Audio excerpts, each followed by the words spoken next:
Hi everyone, I am here very lucky to be sitting with Chris and Gavin from Food for a Friend before they head out to the Soundwave Festival today. How are you feeling? Good. Tired. Good, tired. But tired. Yeah, excited though. Should be a good show today. So. Are you bored of the Soundwave Festival yet? Because you've already played 2 shows. No, it's been like a bit of a long gap now between the last one, isn't it? So I think we're rearing to go again. Yep. It's almost like being on a holiday.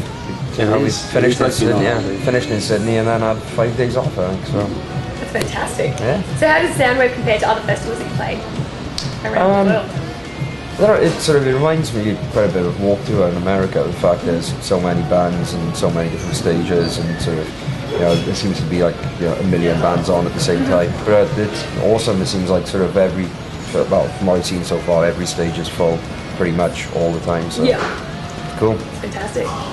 Now, how are you finding this tour? Obviously with Member and Humanity, the new album. Mm-hmm. You didn't lay down the tracks on the CD, did you? No, I joined the band just shortly after in September. So yeah, it's brilliant. You know, I learned the songs September. I've been on tour really ever since. We had 3 weeks off over Christmas, and yeah, this has probably been the best of it as well. I think coming to Australia, the weather, the lovely.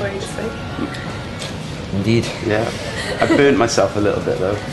Watch out today, it's going to be hotter, and I was there earlier before I headed here, and people are already sunburned. It's like 38, isn't it, or something today. I don't think I've ever been in heat that hot, so. You'll enjoy it on stage, but it's going to be hotter. Fantastic. Sorry to be the bearer of bad news. Look, can you tell me about the new CD? I mean, I love it. I found it to be a bit, sort of almost like a hybrid between your first album, Casually Dressed and Deep Conversation, and then your third album, Tales That Tell Themselves. Is that deliberate, or do you disagree?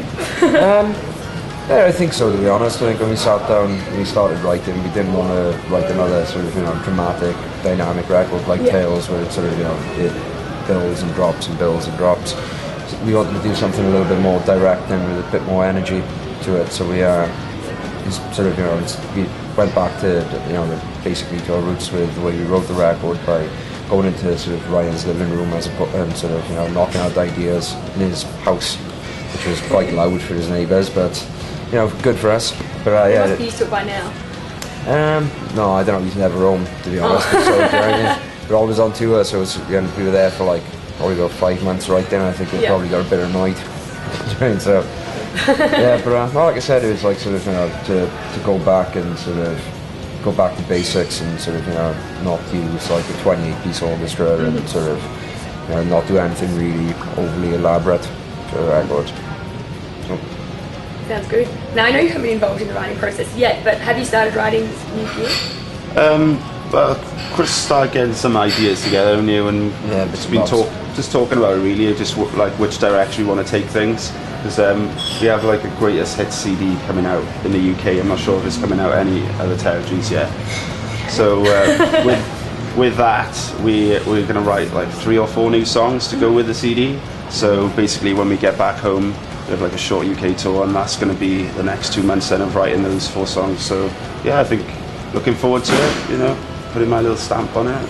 Is this your first tour in a band, or were you in bands previously? Yeah, I've been in bands before this, so yeah, I'm used to it, but not used to it in such an intense, you know, way where, you know, it's probably the longest I've been away from home. Yeah, but it's, you know, it's awesome. It's a brilliant lifestyle, and you know, I'm sucking it up. So. Awesome. Well, I remember one time I saw you guys when you played at Old Palace in Melbourne. This would have been in like 2005, 2006. You guys blew the whole speaker stack on one side of the stage. Did we? Oh, Chris. Wow. Yeah.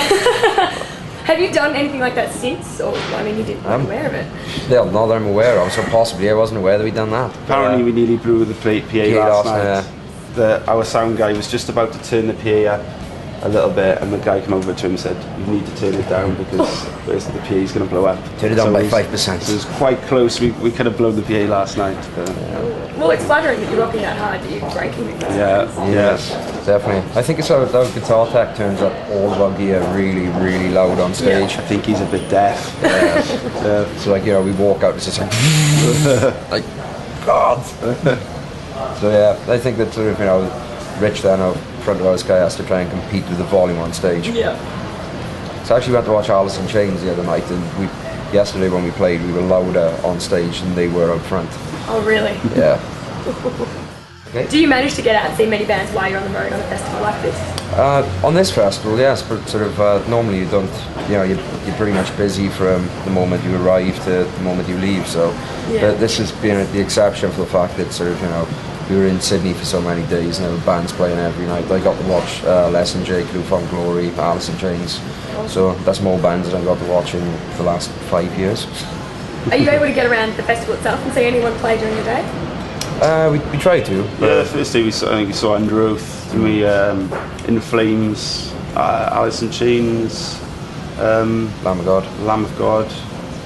Yeah, we're trying to, but it's difficult sometimes when you have little things to do and then you have to play and then you're sweaty, you've got to change your pants. Little things like that. Nice visual for everyone else. Yeah. I think everybody should take a change of underwear to a festival. Yeah. They feel much better. Especially in a day like today. You feel like a new man. It's great. And socks as well, they're important. Okay, so if fans do want to come, they've missed the sideshow, that was last night, wasn't it? Yeah. Fortunately, you missed out on that. Are there any planned tours to come back and see us? I know you haven't even left yet, but I want you to come back. Yeah, no, I'd love to come back. Sort of, Australia is one of my favourite places to play for the fact that, sort of the fans, people come to the shows are always sort of so enthusiastic, and sort of also the weather's always great. Even when you're winter, the weather's still great. You know what I mean? Thanks. I think a few people would argue with you on that. That's it. No, so yeah, but hopefully we'll manage to get back down here, sort of, this year, at some point this year, as opposed to having to wait until next year to come back down. So that'd be terrific. Awesome. I'd like that very much.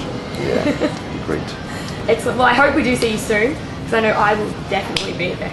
Yeah? Sweet. That's okay.